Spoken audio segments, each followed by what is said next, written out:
Waalaikumsalam warahmatullahi wabarakatuh. Terima kasih Bapak Anan Kasetra atas kata sambutannya. Banyak sekali ya tentunya ya orang yang terkadang merasa bingung bagaimana memulai sebuah usaha. Apa yang harus dilakukan, poin-poin apa saja yang perlu dipertimbangkan. Nah, sesi pertama ini akan menjelaskan tentang bagaimana seseorang bisa memulai sebuah usaha dan cara-cara yang bisa digunakan untuk mengatasi tantangan dalam berwirausaha sebagai seorang disabilitas. Nah, sesi ini akan dibawakan oleh Dimas Prasetyo Muharam yang merupakan CEO dari Kartunet, sebuah komunitas yang memberdayakan penyandang disabilitas melalui teknologi digital. Nah, saat ini Dimas mengajarkan komputer bicara kepada para tunanetra yang dibantu oleh kerjasama dengan pemerintah dan juga sektor swasta. Nah, kontribusi Dimas ini sudah diapresiasi oleh Ashoka Indonesia, di mana ia mendapatkan penghargaan Young Change Maker pada tahun 2012. Kemudian Australia Leadership Award Fellowship di Adelaide 2013 dan mengikuti Change Maker Exchange Summit di Singapura tahun 2017. Langsung saja kalau begitu kami persilakan Mas Dimas Muharam, CEO Kartunet untuk memberikan pemaparannya. Terima kasih Mbak. Suara saya bisa didengar jelas ya?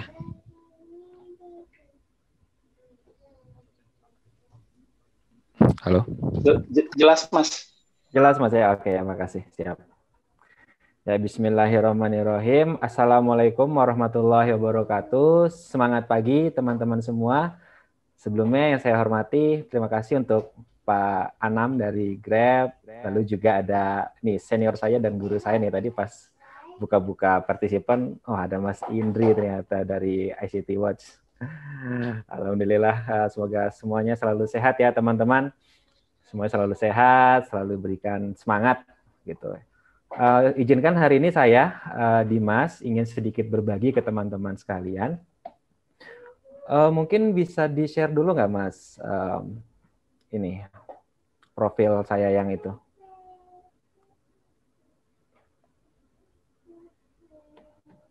Atau nggak bro, langsung aja saya sharing aja ya.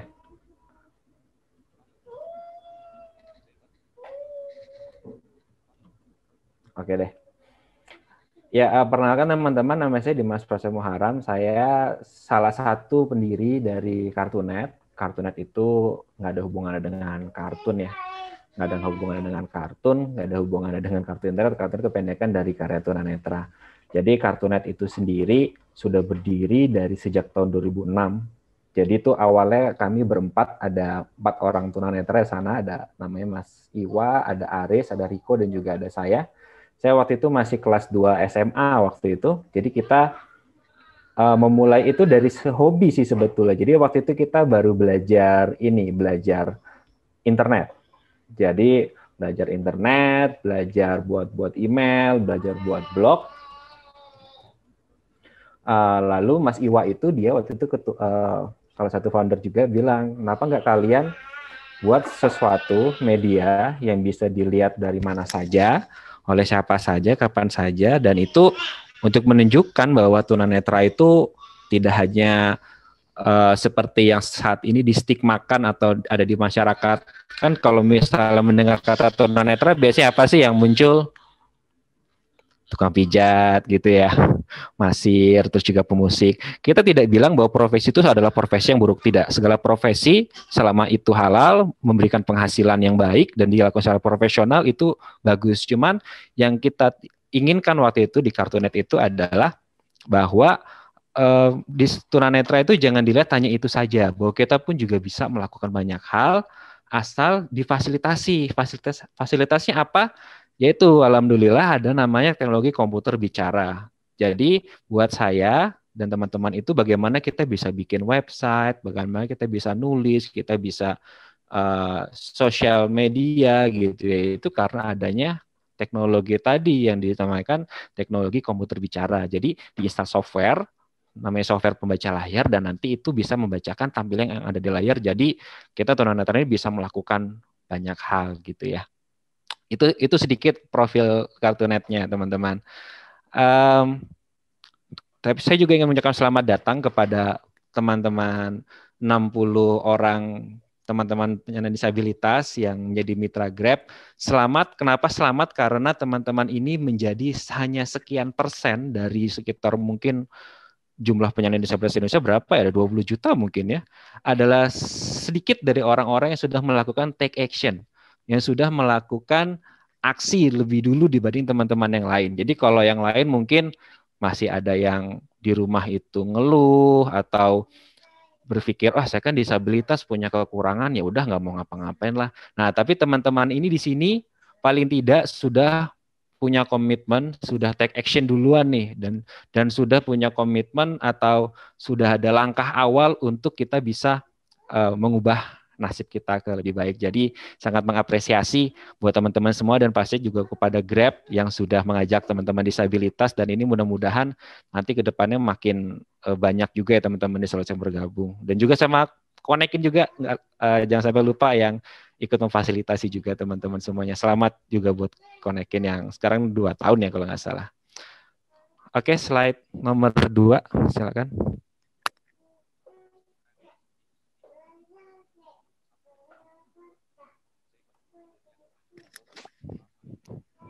Teman-teman silakan ya, nanti kalau ada pertanyaan atau apa bisa langsung di chat box aja, nanti saya sambil pantau juga gitu ya. Nah, jadi ini teman-teman, kita kan hari ini kita mau bagaimana teman-teman ini yang sudah bergabung tetap memiliki motivasi, tetap memiliki semangat untuk bisa menjalankan usaha ya, gitu. Judul saya kan tadi sudah ada bahwa difabel bisa sukses dari rumah pun bisa gitu ya. Dan ini menjadi solusi sebetulnya buat kita yang mungkin ada keterbatasan buat mobilitas, buat keluar rumah, tapi kita bisa menghasilkan uang bahkan dari rumah dan lingkungan sekitar kita gitu ya. Nah, saya ini sudah membuat sedikit ini ya di slide kedua ya. Ada nggak? Ada. Halo? Oke, sorry. Iya, jadi di situ ada GRABB ya. Grab-nya mantep banget, B-nya double gitu ya. Grab gitu ya. Jadi G-nya itu gali, R-nya itu raih, A-nya amati, B-nya itu berkolaborasi, dan B-nya lagi bangun. Nah, kita akan simak lebih jauh nih ya. Slide berikutnya, next, slide 3. Gali potensi, kenali dan terima dirimu.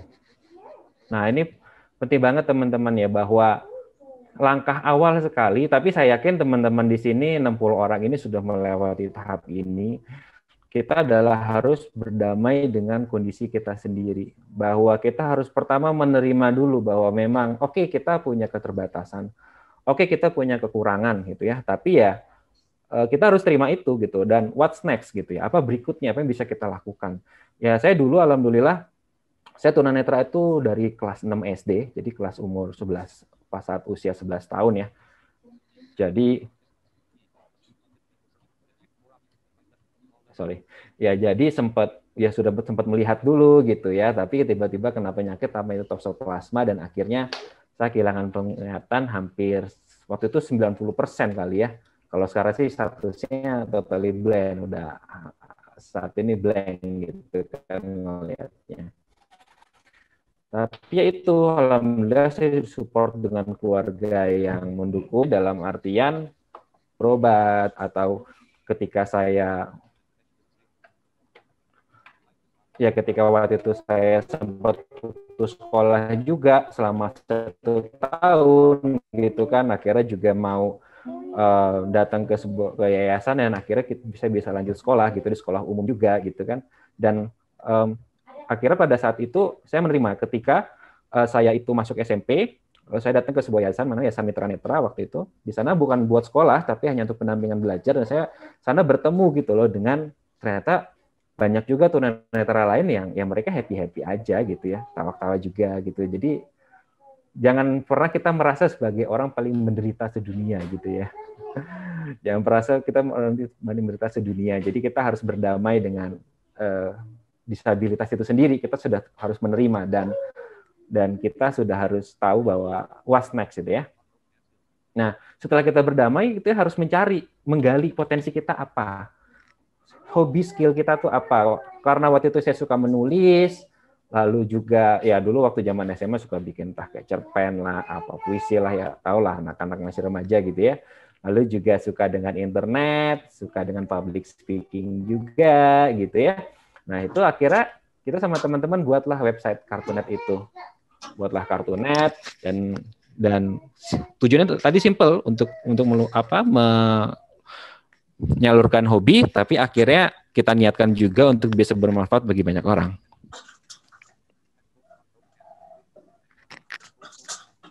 Nah, terus jangan lupa teman-teman untuk kita tuh selalu belajar dan belajar terus ya. Kita harus belajar terus setiap ada kesempatan apa, misalnya ada pelatihan gitu ya diadakan, apalagi kalau misalnya gratis gitu ya. Kita mungkin nggak tahu dengan ikut pelatihan itu direct benefitnya atau manfaat langsungnya apa, apakah nggak banyak kan ada pelatihan tapi ya belum tentu kan setelah habis pelatihan langsung dapat kerja gitu juga ya. Tapi tetap namanya belajar itu adalah memberikan kapasitas. Jadi ketika nanti kesempatan itu ada, terbuka, kita sudah siap teman-teman gitu ya. Dan harus berprestasi. Jadi harus optimal gitu ya. Harus optimal, harus semaksimal mungkin bahwa apa yang sudah kita lakukan itu, apa yang kita tekuni itu harus optimal gitu ya. Teman-teman suka nulis, ikutlah lomba-lomba nulis gitu ya. Teman-teman suka public speaking, gitulah lomba-lomba public speaking, debat, pidato. Jadi harus benar-benar optimal di sana, teruji ya. Nah, next teman-teman, slide 4 ya. Ini dia, raih mimpi jangan takut. Kita kalau mau mimpi aja sudah takut, mimpi yang gratis sudah takut, nah kita nggak akan kemana-mana teman-teman. Kita harus berani untuk bermimpi, bahwa mimpi itu adalah apa ya, sebuah langkah kecil lah ya, sebuah langkah kecil untuk kita bisa mencapai langkah-langkah yang besar. Jadi mulai dari bermimpi, mulai dari kita mau keinginan apa, itu kita harus punya gitu. Jangan sampai untuk bermimpi aja kita nggak berani. Nah, ini yang saya yakini teman-teman, bahwa kalau kita punya mimpi, punya keinginan, kita harus tulis, katakan, dan juga pikirkan terus gitu ya. Kayak misalnya saya sekarang, salah satu cita-cita saya dari resolusi di tahun 2021, saya ingin bisa lanjut kuliah lagi di luar negeri S2 gitu ya. Nah, itu bahkan sampai cita-cita itu saya ingin sekali bisa lanjut lagi. Saya sampai saya tulis cita-cita tuh di akte kelahiran anak saya. Jadi nama anak saya itu saya kasih nama sesuai nama kota ketika saya waktu 2013 itu ada kesempatan short course atau kuliah singkat 3 bulan di Adelaide, Australia. Jadi saya tulis tuh cita-cita saya di nama anak saya, Adelaide gitu ya. Jadi gimana nggak saya tuliskan dan pikirkan dan sebutkan terus, tiap hari saya nyebut nama anak saya, tiap hari saya mikirin anak saya gitu ya. Jadi mimpi itu selalu nggak akan lupa gitu. Dan saya udah bilang ke istri saya gitu, bahwa kasih nama ini tujuannya biar bapaknya nggak lupa sama cita-citanya buat bisa kuliah lanjut lagi ke luar negeri gitu ya. Jadi ya seperti itu teman-teman, dan mudah-mudahan mohon doanya aja, mudah-mudahan tahun depan bisa dapat beasiswanya gitu teman-teman ya. Nah, tapi saya juga mau challenge teman-teman nih. Saya mau tahu, boleh nggak teman-teman sharing, ditulis di chat box ya. Moderator nih teman-teman peserta bisa nulis kayaknya di chat box ya. Coba mungkin bisa ditulis mimpinya apa dan bagaimana teman-teman mewujudkan mimpi itu. Boleh nggak ditulis?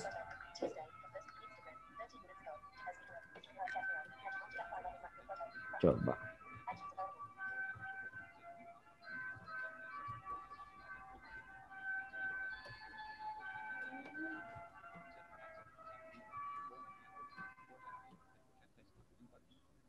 Halo? Suara masuk kan ya? Kedengaran jelas, Mas. Oke. Ya teman-teman silakan coba bisa ditulis nggak mimpinya apa? Terus bagaimana teman-teman ingin mewujudkannya? Misalnya saya ingin punya mimpi, saya ingin punya jaringan kios di di 5 kota misalnya gitu. Atau saya ingin punya mimpi misalnya apa ya, saya ingin punya usaha yang bisa mempekerjakan 100 orang misalnya. Ya teman-teman coba mungkin bisa sambil ditulis ya di chat box ya.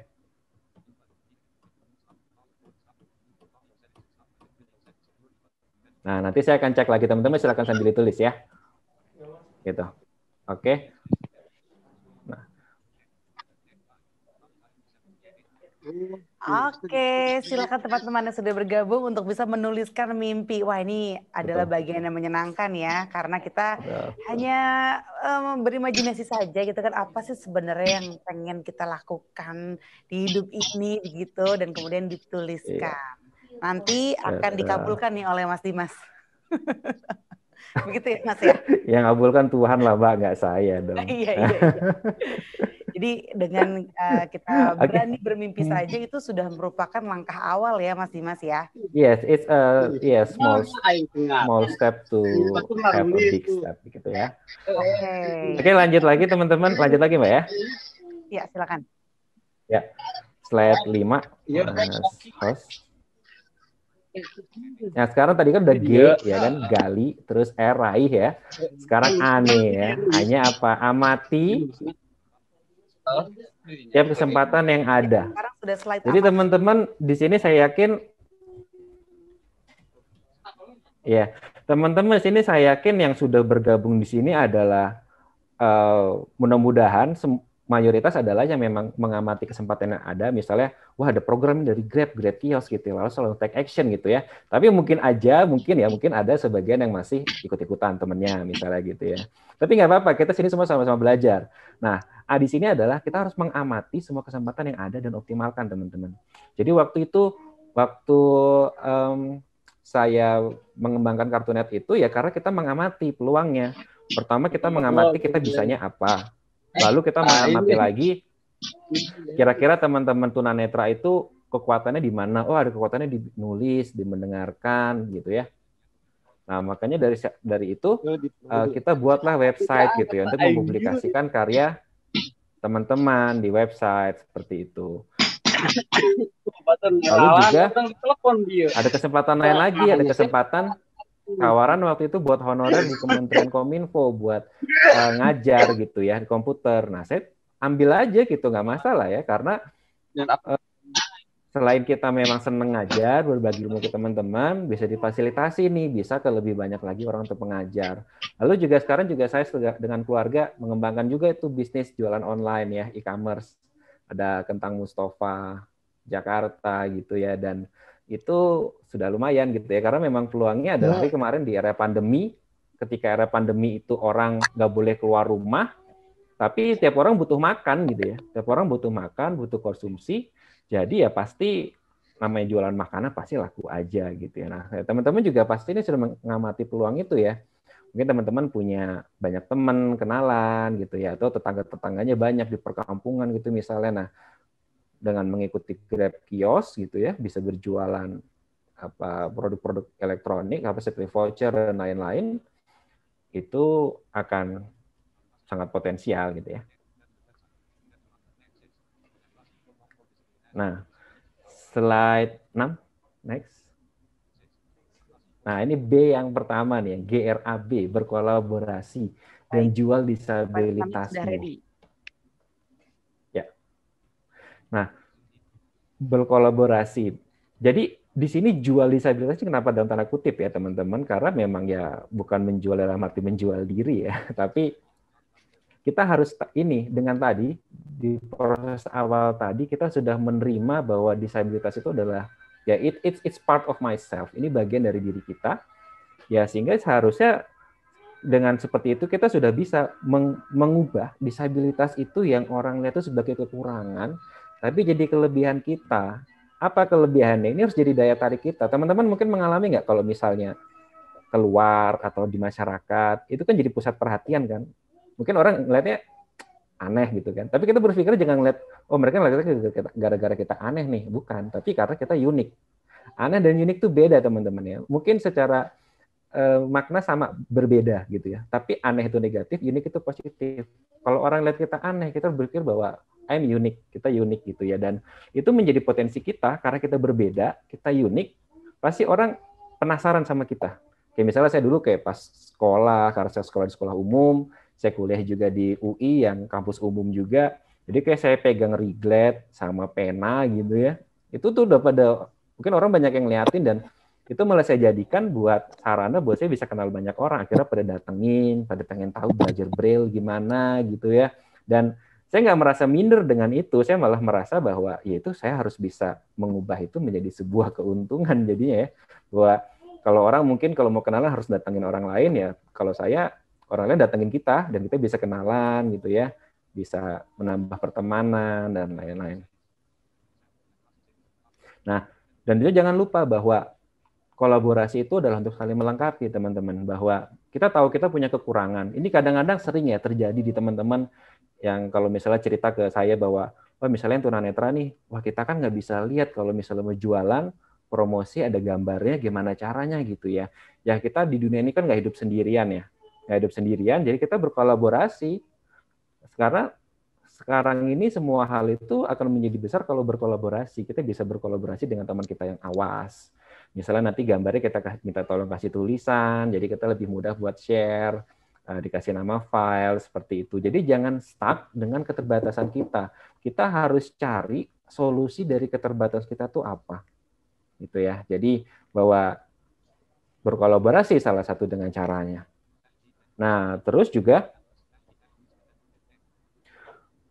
luaskan pertemanan kita ya, networking.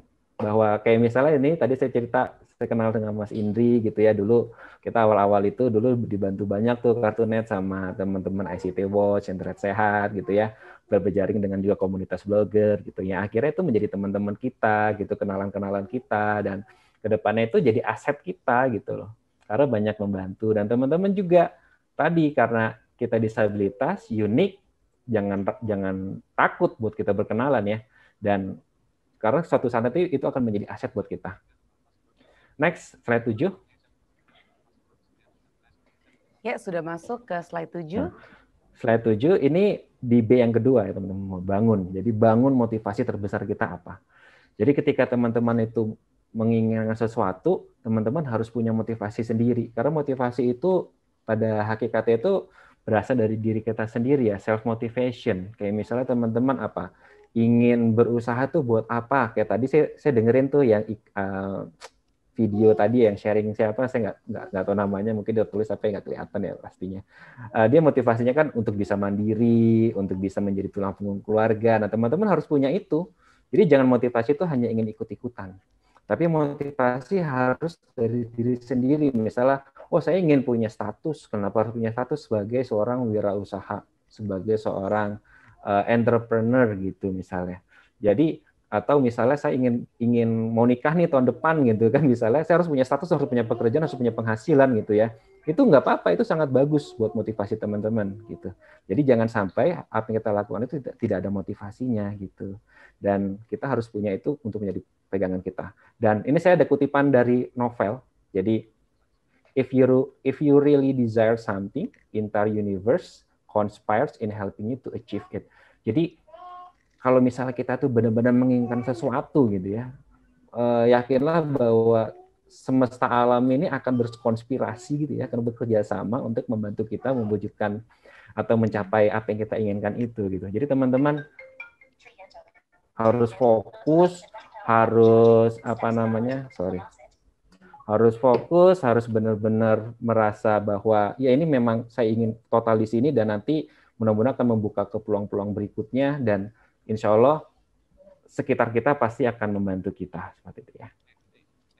Terakhir, ya itu aja. Terima kasih teman-teman.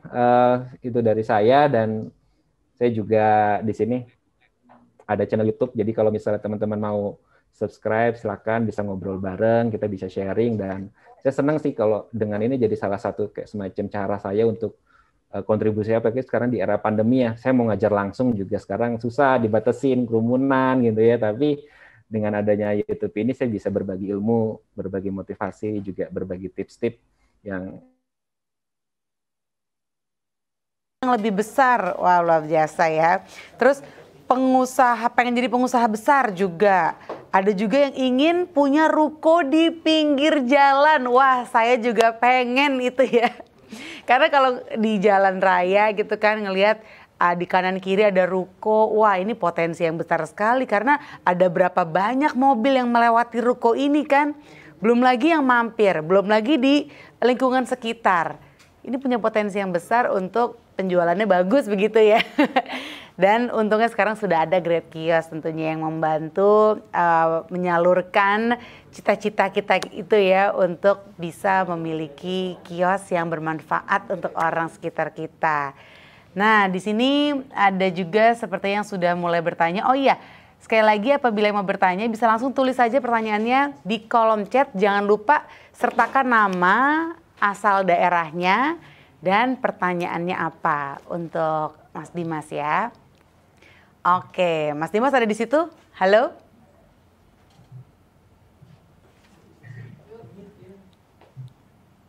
Boleh di-unmute? Oh iya, sorry, ke mute tadi ternyata. Sudah masuk ya? Tidak apa-apa, Mas Dimas. Siap. Mas Dimas ini kan kalau saya dengar tadi ya perjalanannya itu luar biasa sekali. Ini mungkin juga tidak banyak nih yang punya motivasi besar seperti Mas Dimas nih. Nah, boleh tanya nggak sih aku nih tentang pernahkah Mas Dimas mengalami masa-masa yang sepertinya berat begitu? Sangat menantang, mungkin sampai hampir menyerah, tapi akhirnya bangkit kembali. Pernah mengalami itu nggak sih Mas Dimas? Pernah sih ya Mbak ya, jadi ini sebetulnya mungkin bisa jadi salah satu apa ya, nggak tahu, mungkin mudah-mudahan juga bisa bekerja di teman-teman juga. Jadi waktu itu kan kita habis lulus gitu ya, kita lulus kuliah gitu ya. Terus juga ya kita harus meskipun ya alhamdulillah saya lulus dari kampus yang salah satu kampus terbaik di Indonesia juga. Cuman ya faktanya adalah emang pekerjaan itu apalagi berdisabilitas itu tidak mudah gitu ya, yang mau menerima kita dan lain-lain. Sempatlah waktu itu kayak semacam merasa down dan lain-lain. Cuman ya pada akhirnya tadi bahwa kita coba optimis saja lah bahwa meskipun kita belum dapat apa yang kita inginkan, tapi apapun yang ada sikat aja gitu. Maksudnya dalam artian kalau ada pelatihan ya kita ikut gitu ya. Kalau ada pekerjaan freelance gitu kita ikut gitu ya. Jadi apapun itu kita ikut dan itu yang akan bisa memupuk semangat kita. Dan saya yakin mungkin dari hal-hal seperti itu yang nanti Allah tuh lihat gitu loh. Akhirnya lihat bahwa oh ini ternyata nih anak misalnya gitu ya. Ternyata semangat nih gitu ya. Ya akhirnya alhamdulillah dikasih yang kita inginkan gitu pada akhirnya seperti itu ya. Pada intinya adalah teman-teman ya harus yakin lah ya, apapun keyakinannya gitu kan, harus yakin bahwa yang penting kita tuh udah usaha, kita tuh kan bisa dikatakan ikhtiar, namanya ikhtiar tuh usaha apapun itu. Yang penting kita nggak cuma di rumah terus tidur, nggak ngapa-ngapain, dengan kita mau keluar gitu aja terus memanfaatkan semua kesempatan yang ada gitu kan. Meskipun kita nanti belum tahu nih kita ujungnya sampai mana, tapi pasti akan ada, itu akan membangun karakter kita pada akhirnya. Wow, luar biasa. Selangkah demi selangkah ya Mas Dimas ya. Jadi benar-benar kita harus berikhtiar dan yakin bahwa memang ada yang maha kuasa yang selalu melindungi langkah kita begitu ya. Dimana kita mau berikhtiar pasti ada jalan gitu ya. Dan ini sudah teruji, sudah dirasakan sendiri, dialami sendiri oleh Mas Dimas. Baik, untuk yang mau bertanya bisa nanti di akhir ya. Ada tata tertibnya. Oke. Untuk tata tertibnya kita akan perlihatkan. Nah itu dia. Ini dia tata tertib sesi pelatihan. Maaf. Selama sesi pelatihan berlangsung, kamera dan mikrofon akan dinonaktifkan oleh panitia. Dan setelah pembicara selesai paparan, ada kesempatan bertanya untuk 3 orang peserta. Peserta yang ingin bertanya diharapkan menyampaikan keinginannya untuk bertanya dengan menuliskan di chat dengan format nama, disabilitas, dan asal daerah. Panitia nanti akan memilih peserta yang terpilih untuk bertanya lalu memanggil dan agar membuka kamera serta mikrofon untuk melakukan tanya jawab. Nah, untuk peserta yang belum terpilih bertanya, silakan bisa menuliskan pertanyaannya di kolom chat untuk nanti akan dijawab secara tertulis oleh pembicara dan disampaikan melalui konektor atau pendamping. Baik, seperti itu ya tata tertib untuk sesi tanya jawab di pelatihan ini. Baik, selanjutnya kita lihat di chat. Tuh ada yang mau punya banyak dari panti Mas pijat Andri. gitu ya. Wah, ini banyak nih yang mau bertanya. Disabilitas netra dari Bekasi. Oke. Kepada Mas Andri, mungkin boleh dibuka kamera dan mikrofonnya untuk bisa langsung bertanya ke Mas Dimas. Halo Mas Andri Prayogo. Silakan diaktifkan kamera dan juga mikrofonnya. Oke. Baik, kita menunggu Mas Andri Prayogo.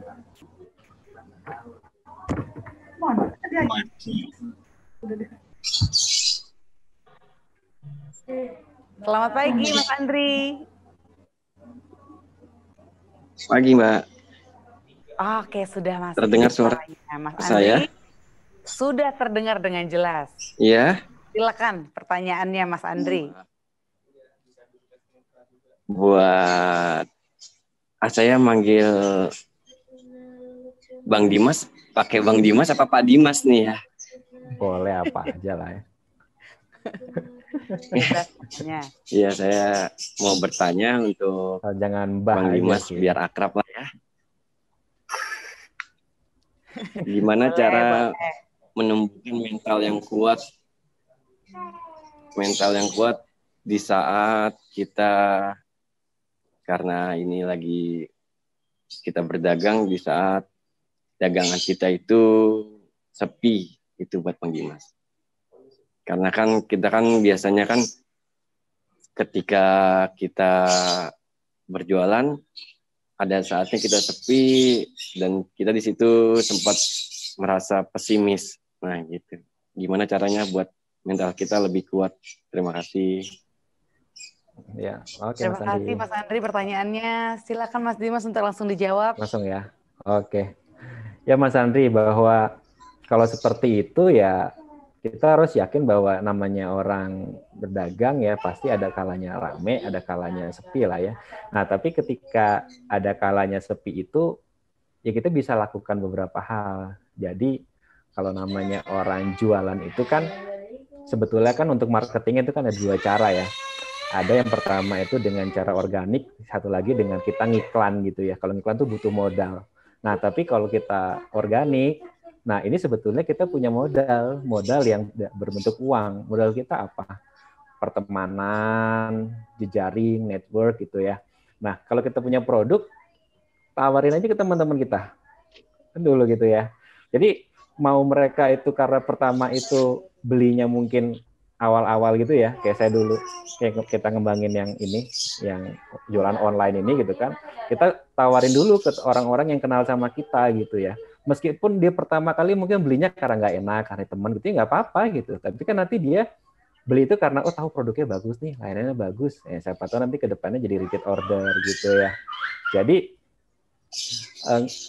lakukan banyak cara lah ya.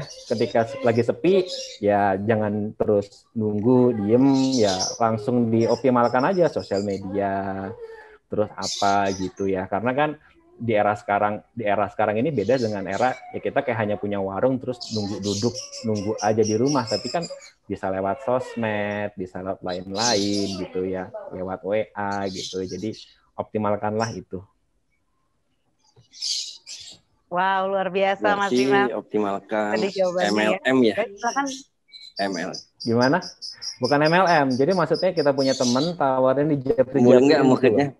Mulut lewat mulut atau sosmed ya? Ya, word of mouth gitu boleh, kan. Boleh. Baik. Beda sama MLM. MLM mah nyari member gitu kan. Itu lain lagi. ya Mas Dimas ya. Tetap Sudah Terima jelas kasih buat ya. Bang Dimas ya. Oke, terima Iya, kasih jelas. Andri Terima kasih. pertanyaannya. Jadi memang apabila lagi sepi gitu ya, kita tetap usaha yang lain dong nih. Jangan hanya berduduk dia menunggu yang datang saja, tapi Iya, melangkah betul. lagi dengan menghubungi orang-orang terdekat. Siapa tahu memang mereka membutuhkan gitu apa yang kita dagangkan. Betul. Baik, pertanyaan selanjutnya adalah dari Riza Ferdiansyah. Riza Ferdiansyah ini asli Kalimantan Barat. Pertanyaannya adalah, saya tunanetra, ingin mempunyai beberapa panti pijat, tetapi terkendala oleh modal, biar bisa membantu teman-teman tunanetra mempunyai penghasilan. Mas Riza, boleh mungkin buka kamera dan aktifkan mikrofon? Silakan. Cek. Mas Riza, hello. Halo Mbak. Halo Mas Jelas ya? Riza. Ya. Bisa langsung. Mungkin tambahan lagi Mbak ya. Ya, silakan. Semenjak corona ini kan panti pijat tunanetra itu kan pada sepi. Nah, untuk Mas Dimasnya ada solusi seperti pelatihan atau apa biar teman-teman tunanetra bisa mendapatkan penghasilan di internet. Oke, baik.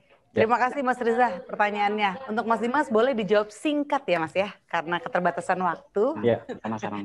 Ya, silakan. Ya, oke. Mas Riza, bahwa kita harus paham ya bahwa tiap bisnis itu pasti ada siklikalnya, ada siklusnya, bahwa ada pasang surutnya ya. Ketika kondisi gini ya memang nggak memungkinkan gitu ya untuk di panti pijat gitu ya. Kalau di online gitu ya kita bisa coba banyak. Misalnya teman-teman kalau ternyata tuh bisa jadi reseller misalnya. Kita bisa jadi reseller, manfaatin. Kita punya teman banyak, kenapa kita manfaatin gitu ya. Toh juga kita bukan minta-minta gitu. Kita bukan minta-minta, tapi kita jualan. Dan siapa tahu mereka butuh kan jadi sama-sama dapat manfaat. Jadi ada misal atau ikut pelatihan ini, ada pelatihan nulis misalnya, teman-teman bisa jadi penulis, bisa kirim tulisan ke media-media gitu kan, itu juga bisa berpenghasilan juga, atau bisa nulis buku teman-teman. Nah, tunanetra itu sebetulnya punya banyak kelebihan di situ, di bidang nulis, di bidang public speaking, di bidang audio gitu ya. Jadi kalau misalnya satu bisnis kita lagi nggak bagus, ya udah ikut pelatihan aja apa yang ada gitu ya. Apa yang ada ikutin aja dulu, nanti tuh jalan nasib kita juga akan ada yang nuntun juga pada akhirnya. Baik, luar biasa Mas Dimas, terima kasih jawabannya. Semoga tadi bisa menjawab pertanyaannya Mas Riza Ferdiansyah ya, bahwa banyak sebenarnya mampu kita lakukan apabila satu pintu tertutup begitu, kita bisa melihat peluang-peluang atau pintu yang terbuka lainnya, seperti misalnya dengan menulis, kemudian mengembangkan kemampuan public speaking begitu ya, dengan mengikuti pelatihan-pelatihan yang ada juga, termasuk pelatihan hari ini nih, Grab mendobrak batas. Betul banget. Oke, terima kasih Mas Dimas.